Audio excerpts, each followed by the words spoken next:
Thanks, everybody. Thanks so much for being here for this Fireside Chat. I'm very lucky to have with me Vanitha Natayanan, who is the chairman of IBM India. And if I had enough time, I would list all of the committees and various things that you're also heading at IBM, but we do not have time. Grady Booch is the chief scientist for Watson at India, for IBM.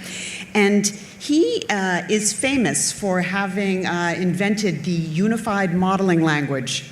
Now, of course, I remember back in the day when all of those modeling languages were fighting with each other and bickering, and then Grady came along and he just sort of unified them all. And he is probably most known, though, for inventing object-oriented design. In his spare time, of course, he helped found Crosby, Stills, and Nash. So. Never have we had so much brain power and so little time. So let's dive right into this, and I'm going to start with you, Vanitha. Where does innovation come from? And do not give me a stock answer like, oh, we listen to our customers, blah, blah, blah, blah, blah. Get down and dirty with me on this. How does IBM get and adapt and disseminate innovation? Good morning, Staci, and good morning, everyone. You're asking a person who has spent an entire career with clients and in markets. So now that you've taken sort of the client piece out of the equation, for me, having never lived in a lab in IBM, when I look at innovation, it's always out of listening for need. It can be a customer need, or it can be a market need. And I think we can pick up on some of the themes from the prior speaker, from the finance minister. And it's applying, I guess, global inventions, and Grady will certainly talk about that, but addressing a problem in a unique way. And that can be technological, or it can be a business model. And we've done both, because you have to combine technology and actually solve a problem for it to be an innovation. So it's about solving problems or seeing an opportunity that's not been addressed and applying what you have in a different way. To me, that's innovation. And if I go back to our market, I started to call it, in India, you have to have sachet innovations, because they don't usually come in sort of big bang. Sometimes it's small things in small packages that solve big problems. Grady, is that the right way to think about it? Henry Ford once observed that if he had only listened to customers, all he would have done was make a faster horse. No denying that looking at customers' needs is important, but I think there's an underlying issue, which is the human need for which we build all of this technology. We don't disrupt, we don't innovate just because innovation and disruption's sake, but we do it for some fundamental human need. To that end, my experience has been we find innovation in all the places that make us human, from the arts, from history, from our technology, from extrapolating what we see in the world. And I think the exciting thing about where I work is that we bring all those things together. Yes, we go deep into any one of these topics, but it's also the case we look for cross-fertilization, not just from the needs of our customers, but from the needs of humanity. So give us a little bit of the genesis story of Watson, actually. That's your big innovation that you're known for now. How did that kind of come about? Was that in response to a customer need, or was that driven internally, or what was the balance there? Watson, you say? Well, Watson started off with just the art of the possible. David Ferrucci, who led the effort, was doing some considerable work in natural language understanding, and they set out a grand challenge, a very common thing that drives a lot of our innovation. Every year we step back and do some grand challenges. And in their case, they said, what would really demonstrate the ability to do natural language understanding in human ways? And they fell upon the notion of the Jeopardy program, which has a number of fascinating characteristics, because it's not just like call center things. One must deal with a wide variety of knowledge, puns, rhyming, all sorts of things that are really, really difficult. And so having something measurable forced them to go down that direction. Having done so and having explored the art of the possible, then it was a matter of saying, where else could we apply this to other customer needs? I see. So the takeaway is game shows drive innovation. Is that what we should be, how we should be Yes, thinking behind about? door number 3. I think it's an indication that we look in all places. As an example, I lead an effort called Watson M, and thinking big, M stands for Mars. So one of the grand challenges I'm looking at is what would it take to put Watson in space and literally put in the Orion spacecraft and put it on the grounds of Mars. Now, that into itself is fascinating, but consider the implications. It's a matter of now putting Watson inside a robot or an avatar or a space, and having looked beyond the Earth, it forces us to consider, how do I build those things and how can I use that technology here? So literally, I'm working with, the sun never sleeps on what I do. I work with labs across the world, and so I draw from inspiration from the US, from Europe, from the East as well too. Okay, let's talk a little bit about sort of this idea of continuous innovation, because you're a very, very old company. You're over 100 years old, and you're famous for the book Even Elephants Can Dance that came out a couple of decades ago now, and you find yourself still now innovating all the time. And Ginny Rometty, who's the CEO of IBM, said that the greatest competitive advantage that a firm or a person can have is not product, it is not technology, but it is the ability to learn at speed. So how do you think about that? How do you think about that from a business perspective and then from a technology? How do you, and really, I want to get some dirt under our fingernails here, like how do you inculcate that in the firm? So let me pick another technology. Grady talked about Watson, and he talked about thinking about Mars, which is at a completely different scale. Another one that I know this audience probably has a lot of familiarity with is blockchain. And it originated in a very different way. And if you look at what it does and what it's, the first sort of, the world woke up to blockchain with Bitcoin. But it was not, a company like us is not interested in cryptocurrency, but we were interested in blockchain as a technology and all of the things that it can do to solve problems in a trusted way in the transaction world. So the first things that we did was actually run a whole lot of pilots. We took the technology, some pilots, in this part of the world, right here in Singapore, in India, and in different places.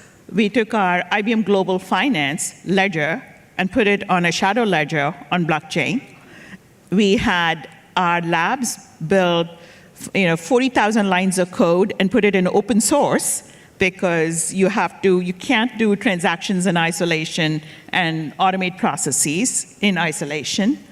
And once we saw how this could work and what the underlying capability, now we actually have research teams solving the next level of security problems and the next level of scaling and a whole variety of things. So sometimes you can have people in labs doing extremely smart work that we don't see, or you can take something, and all of this has happened in a period of a couple of years. So to your point, it can be a couple of decades. On the other hand, you can see an innovation in a very practical way, solving very local problems. So it can be, the blockchain can be from farm to market, or it can be supply chain, or it can be banking ledger. It could be a variety of things. We do a number of things in IBM to make certain that we're always have our ear to the ground, because to not change is to die. We're a 100-year-old company. We plan on being around for 100 more years, if not. And so there are a number of things baked into the organization that I think that help us continue that kind of innovation. For example, from the managerial side, we constantly expose our senior management to a variety of new ideas, moving them from position to position, but also there are mechanisms such as what we call the Global Technology Outlook, which takes place every year. It's a bottom-up approach that bubbles up innovative ideas from people in the trenches all the way up to Jenny, and it's a great way for voices down below to be heard at the highest levels of the company. We have organizations such as the Academy of Technology, which transcends organizational boundaries. There are some 3,000 members across every division in IBM, and it provides a mechanism for those to come together in a virtual water cooler. So even being an organization that spans the globe, 400-some thousand people, there are these built-in mechanisms that allow us to have those cross-filtering connections. And it's through those things that we end up with sometimes the most serendipitous things that come from them. But how do you get the internal incentive structure right to pursue that kind of, because you've got your day job on the one hand, and you've got kind of this idea that you need to kind of think forward and guess what the next thing is, and how is that solved at the margin in terms of kind of resource allocation and budget? I'll answer that question from a technical perspective, then maybe you can from the business side of it. But in many ways, especially on the research side, which is kind of the raw fuel for many of our products, we try to act as a set of entrepreneurs within a much larger company. And so there are mechanisms that actually incentivize small teams to go off and try things. And we encourage failure. Well, actually, I say we don't encourage failure, but we allow teams to fail. If I haven't failed a few times in a year, that I know I'm doing something wrong. And especially in the research side, those kind of small teams are allowed to flourish, and they're allowed to grow, and they sometimes grow up to be making us large piles of money. But what does that mean, allowed to? I mean, is there budgetary autonomy? Is there... Well, great question. There is some degree of budgetary economy. From the research side, there are some projects that have to be funded by product kind of things, but the vast majority of those things are actually funded by just a pool of money that every one of our product groups kind of pays a tax into, which says, here's money for research, you guys go off and do what you think is right. Plus, there are mechanisms such as me. There are 56 instances of me as an IBM fellow, and we are absolutely designated as the company's free radicals. My job is to make management uncomfortable, and I really do a good job of that because I am in a role, as all my fellows, is to speak truth to power as to what the world we think is doing. Having done what I've done in the object-oriented design world, and all my peers and the fellows have made similar contributions, we're recognized as being the wild ducks, and we are institutionalized to do that. So, Vanitha, you're paying a tax on him. How's your ROE? Yeah. So we actually have a practice called Treasure Wild Ducks. And say that again? It's called Treasure Wild Ducks. So you have sort of the ultimate wild ducks. Quack. Yeah. Okay. But not every wild duck is a fellow. So you got to sort of recognize them when they're different, they're not conforming, but you see that brilliance and you see them solving something, as I said, in my part of the world, not necessarily in a lab, and you've got to create, as a leader, the space. But going back to, I think, your question that Grady answered, it is, we've never cut, as a company, funding for research through the best of times and through the worst of times. It's sort of stayed consistent. So that is a commitment in terms of culture, and not just culture, but financials. It stays constant, and then you find different ways of monetizing. And in the business world, I think it's the same thing. You've got to create the space, so while there are certain defined projects, there are certain things you see which is, as I said, need, you're not solving it. And if I take the earlier example, in India, you've got a whole segment of the population that were not part of the formal financial economy. And if we look at that, and they're now being brought into a formal economy, these individual citizens don't have credit scores. So how do you use analytics? How do you use some of the advanced technologies we have to use proxies and create proxies for financial inclusion, create proxies for traffic management? So those are the places where you create space locally within your management system, within your labs, within your solutions organizations, to ensure that you keep that honest. Two other quick things I'd say is that they don't lock us researchers up, but we go out in the world, like here, and intentionally we go out and work with customers and clients. Additionally, I'll be honest. Yes, but you had to be chaperoned. I noticed they did not let you come all by yourself. You had to. I have a great relationship with my manager in that I accept the illusion he's managing me, and he accepts the illusion that I'm manageable. So it works pretty well. Thank you. So it's also the case, I'll be frank, we do innovation through acquisition, that there are some things we know we don't have the skills for, so we're constantly looking out for the best talent to bring into the fold. You know, another thing that Ginny said in a talk was that, and again, this is true of companies and people, that comfort and growth cannot coexist. So the trick is to how do you develop a culture where that kind of discomfort is embraced and failure is tolerated.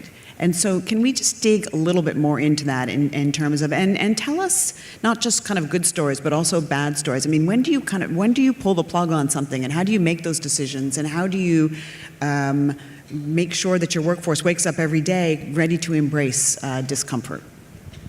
So Grady's job is to make the rest of the organization uncomfortable. I've been in the role where I have been uncomfortable. And if I just sort of pick personal examples, first 20 years of my career in the US, head out to Shanghai. I was given a whole weekend to have that discussion with my family and move there. It's not something that you think of doing overnight. You move there, you're managing a broad territory, cultures, languages, travel. You jump in, you're not comfortable doing it, but at the end of that, you realize you've learned a tremendous amount, and also some of your mental models that you assume not because you were poorly intentioned, but your assumptions were different. So I think my learning from moving to China and running a segment of our business to Asia Pacific was keep testing your assumptions because they're always based on a context. Another one where I was asked to run a services business with not a single day of services experience in my career. So now you're managing an organization who are going, what is she going to do? And you're being watched and you're being tested. And to some extent, you've got to be honest. You've got to be authentic in terms of what you bring to the game and what you don't. And when I look back, these are the experiences which I started where I was most uncomfortable, where I came away probably learning the most, stretched the most, and frankly, in a much better place to now test assumptions and get to context. I was acquired through Rational Software and came into IBM in 2003, and I honestly say in that entire time, I've never felt fully comfortable. But that's a good thing, because I've always asked myself, am I doing the right thing for the company? Am I doing the right thing for the industry? Am I doing enough for humanity, if you will? And that kind of uncomfortableness I have inside myself.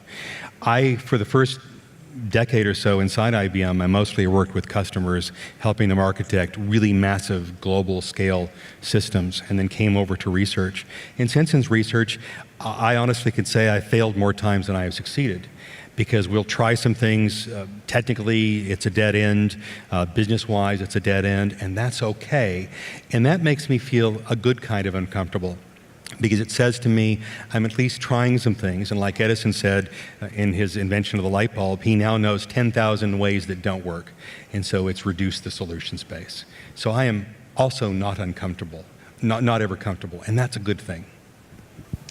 You know, one thing we haven't touched on in terms of the drivers of innovation is the competitive environment. And you guys are kind of the big elephant in the room, and our audience here, they're all mostly, gnats, kind of, FinTech startups and the like that are nipping at you in various ways. And how do you agilely try to either crush them or embrace them or ignore them, or what's the strategy there, and how do you think about it? I respect the metaphor, but with all due respect, I think it's the wrong constellation, because there are many other species who are big honking mammals in the playing field as well. IBM is certainly an elephant, but there are also other dinosaurs and mammals out there.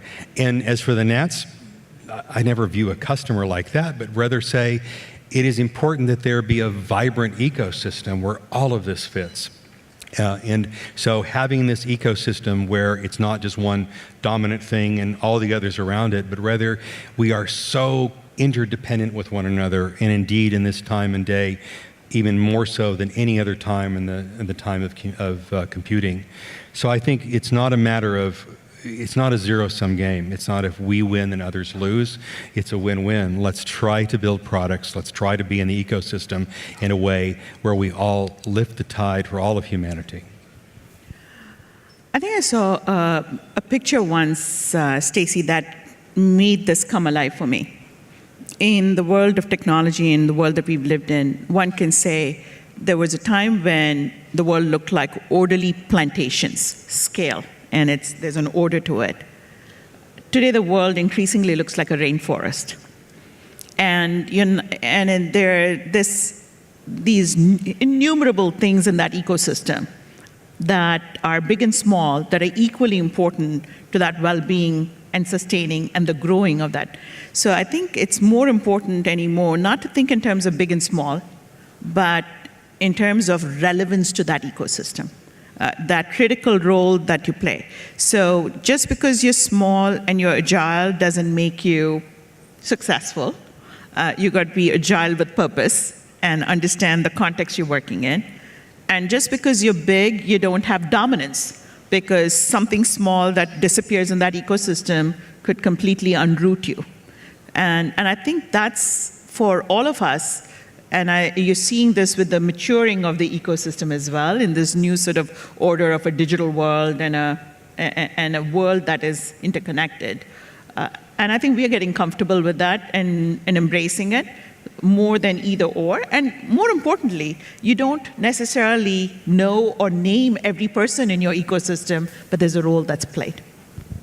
Okay, so very sort of benign, amiable answers from both of you to that. So then let me pursue that a little bit. And as you look at some of the smaller companies that are here, what is the piece of advice, your sort of one or two best pieces of advice to small companies in the space of innovation and continuous learning and fast learning and culture and the like?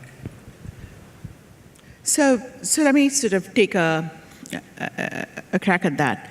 It's not about the one idea. It's about, because very soon that one great idea is replicated, is commoditized, will be, consumed. It's about how do you stay relevant on an ongoing basis. And then it's not about me too, because the moment you're me too, then it's not a winning game. So what is it that is going to stay unique as you go through this? And I think the last goes back to my prior question. Big or small in today's world, there are very, very few plays, if you will, that you execute on your own.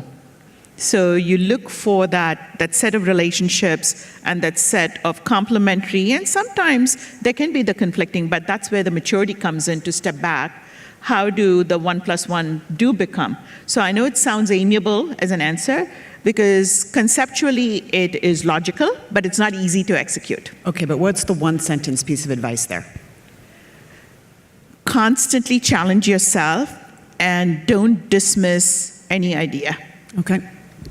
I have two 10-word sentences, but by way of context, remember that I actually came from a startup, Rational Software. There were 3 of us, and we grew to a company of almost $1 billion in revenue. So my 2 pieces of advice. First, you need to have a maniacal focus, and that means learning to say no to things as well.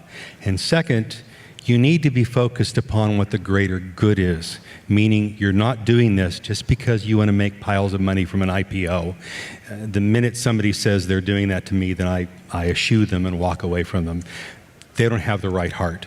So you need to have a good heart in all of this as well, too. Okay, let's pursue that a little bit. we tend to think, especially at a place like a FinTech festival, that innovation is a good in and of itself. That's almost kind of the ethos of these things, but that's not actually true, right? I mean, innovation needs to be for something, and I think today there's a lot of agita out there about really, is all of this innovation actually going to be good for the core things we care about, jobs and security and well-being for the middle class? And how do you, where's your kind of moral compass on this? How do you think about this? Grady, maybe I'll start with you this time. Nick Bostrom has done an interesting study. He's at the Institute for Future Life and at Oxford, wondering about the existential threat of AI, and I think it's an interesting issue. Now, I think Nick is wrong. That's okay, go look at my TED Talk on it. But it raises the issue that what we're doing here, computing has so moved itself into the interstitial spaces of our individual lives, of our community, of our nations, that now all of a sudden that what we do, every line of code we write, has an ethical and a moral implication to it. So it's not just about making large piles of money, which is an important thing to do, and I hope all of you do that in your lifetime, but it's a matter of considering what does that do to us as humans themselves. Indeed, I would dare say the existential question, which gets a little philosophical that computing leads to us, is what does it mean to be human? We don't do disruption simply because we like to see the world burn. Now, there are some people, and I won't mention names, who like to do that, but by and large, we create technology because we're human and we want to increase our humanity. Vanitha, do you have anything to add to that? Yeah, any technology has disrupted or taken jobs away or hurt some livelihood. It's not new. It's not new today. It's happened, there were door knockers in England a couple of centuries ago. With the alarm clock, they lost their profession. So but it's about and I think this is, to Grady's point, you have a sense of responsibility, whether you're small or you're big, on also creating those new vocations, training people on those new technologies that can build new professions. So yes, there will be a set of professions or jobs that might disappear, but there is a whole set of things that a few people Grady can see into the future. But for most of us, we don't see into the future that far. But we do know that we can build skills and enable skills and create that environment where you can move from, if you will, one platform to the next. And I think that's a responsibility we take very seriously and engage in very actively. Okay, so there are also a fair number of investors in the room. Actually, if you're an investor, can you just raise your hand? Actually, could all the investors stand up so that everybody else in the room can find you and track you down after the session? So we've got 2 or 3 minutes left. So Grady, let's stop talking about kind of the theory of innovation and execution, and just let's give you a couple of minutes to talk about the world and where innovation is going, and what are we going to be excited about next year? What are we going to be talking about in 2 years from now? Tell us about the future. Well, my horizon is more like 5 to 10 years, so bear with me on that. But I'll start with the hardware, move up to software and on. From the hardware perspective, fascinating things happening in quantum computing that we've taken a long game view of that. We're on the cusp of some breakthroughs, and it really is transformative because Moore's law we see in its final gasps. That being said, moving to software, there is no equivalent in software for Moore's law, meaning we don't see that kind of increase in productivity in software. And so this continues to be a place where people are always struggling. Everybody I talk to in your community, software is the millstone around their neck. And so if you're looking for a place to innovate, it's always in that direction. You can certainly do so. Then there are the social implications, as what's happened with Facebook and Twitter certainly shows us. There are implications to the things we build far beyond what we anticipate. And so issues of security and privacy are also an area where we know we need a lot of help. Finally, there is the issue of really, again, what does it mean to be human? As I project out to the future, I see things like with what Soul Machines is doing, what we've been doing with our robotic work, to literally put things like Watson inside humanoid or near humanoid kind of thing with which I interact. And as you see aging populations, as you see the need to put healthcare out in rural areas, trying to provide that kind of human substitute out there, we're on the cusp of doing so. And we're only beginning to dream what the implications of that are once we start building, in effect, artificial humans. Will it happen this generation? No, we're a few generations away, but very much on that trajectory. And frankly, you can be a piece of it. The phrase I often use, I'll finish up with, is that software is the invisible writing that whispers the stories of possibility to our hardware. Software is the invisible writing that whispers the stories of possibility to our hardware. And every one of you is one of the storytellers. So go out and make some stories. Okay, and with that, please give a round of applause to our amazing